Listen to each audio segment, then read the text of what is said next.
Mayor పీఠం కైవసం చేసుకునేందుకు ప్రధాన రాజకీయ పక్షాల నేతలు వ్యూహ ప్రతివ్యూహాల్లో నిమగ్నమయ్యారు. ముందుగానే మేయర్ అభ్యర్థిని ప్రకటించాలా వద్దా అనే విషయంలో తర్జన భర్జనలు పడుతున్నాయి.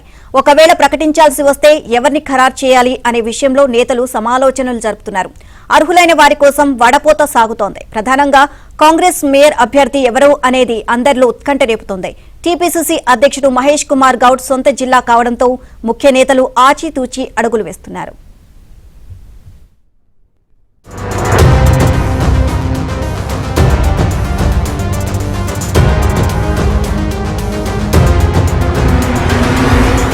నిజామాబాద్ మున్సిపల్ కార్పొరేషన్ లో ఎన్నికలు ఆసక్తికరంగా మారాయి. ఈ కార్పొరేషన్ లో మొత్తం 60 డివిజన్లు ఉన్నాయి.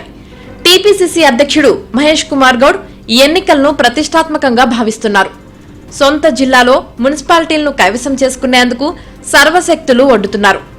జిల్లా ఎన్నికల ఇన్ఛార్జిగా ఉన్న మంత్రి ఉత్తమ్ కుమార్ రెడ్డి నిజామాబాద్ అర్బన్ ఇన్ఛార్జ్ షబీర్ అలీ నేతృత్వంలో సర్వేలు చేసి పోటీ చేసే అభ్యర్థులను ఖరారు చేశారు.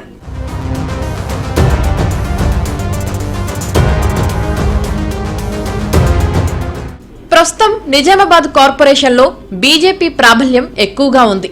MP Dharmapuri Arvind, urban MLA Suryanarayana Gupta బీజేపీలో కీలకంగా పనిచేస్తున్నారు.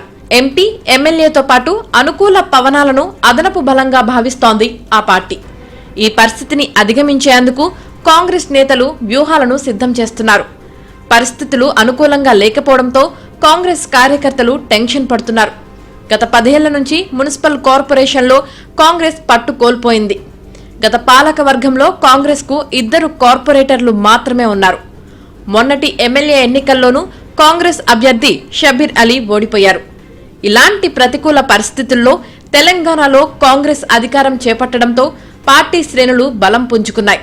ఇటీవల నిజామాబాద్ ఎన్నికల సమీక్ష సమావేశంలో మంత్రి ఉత్తమ్ కుమార్ రెడ్డి ఈ విషయాన్ని ప్రత్యేకంగా ప్రస్తావించారు. గతంలో అన్ని అపజయాలే ఉన్నాయని, నాయకులు ఈసారి బాగా కష్టపడాల్సి ఉంటుందని సూచించారు. ఈ ప్రాంతానికి చెందిన ముఖ్య నాయకులు, వివిధ కార్పొరేషన్ల చైర్మన్లు, ఇతర పదవుల్లో ఉన్న వారికి ఎన్నికల బాధ్యతలు అప్పగిస్తామని, వారికి అప్పగించిన డివిజన్లలో ఖచ్చితంగా గెలిచి రావాలని ఉత్తమ్ దిశానిర్దేశం చేశారు.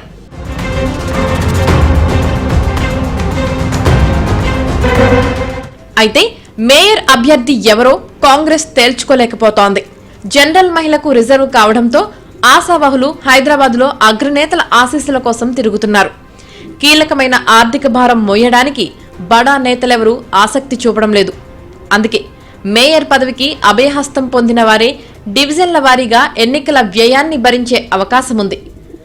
అందుకే మేయర్ పోస్టు కోసం బలమైన సామాజిక, ఆర్థిక నేపథ్యమున్న వారిని తెరమీదికి తీసుకువచ్చేందుకు కాంగ్రెస్ నేతలు కసరత్తు చేస్తున్నారు. ప్రస్తుతం రోజుకో పేరు తెరపైకి వస్తోంది. మొదట డాక్టర్ కవితారెడ్డి పేరు బలంగా ప్రచారంలోకి వచ్చింది. మాజీ మంత్రి సుదర్శన్ రెడ్డి అన్నీ తానై ఆమెను మేయర్ అభ్యర్థిగా రంగంలోకి దించబోతున్నారని ప్రచారం జరిగింది. జిల్లా ఇన్ఛార్జిగా ఉత్తమ్ కుమార్ రెడ్డి ఎంట్రీ ఇవ్వడంతో సమీకరణలు మారిపోయాయి. అర్బన్ ఇన్ఛార్జిగా ఉన్న షబీర్ అలీ కార్పొరేషన్ బాధ్యతలు చూస్తారని ఉత్తమ్ చెప్పారు. దీనితో ఈ ఎన్నికల్లో షబ్బీర్ క్రియాశీలకంగా వ్యవహరించనున్నారు. ఈ దశలో మరో వ్యాపారవేత్త భార్యను ప్రతిపాదించే సూచనలు కనిపిస్తున్నాయి. కాంగ్రెస్ మరో సీనియర్ నాయకుడు కూడా తన భార్యకు టికెట్ కోసం అగ్రనేతల మద్దతు కోరుతున్నారు. ఇలాంటి పరిస్థితుల్లో అన్ని రకాల బరువు బాధ్యతలు మోస్తూ గెలుపు తీరాలకు చేరుకునే కాంగ్రెస్ మేయర్ అభ్యర్థి ఎంపిక అందరిలో ఉత్కంఠ రేపుతోంది.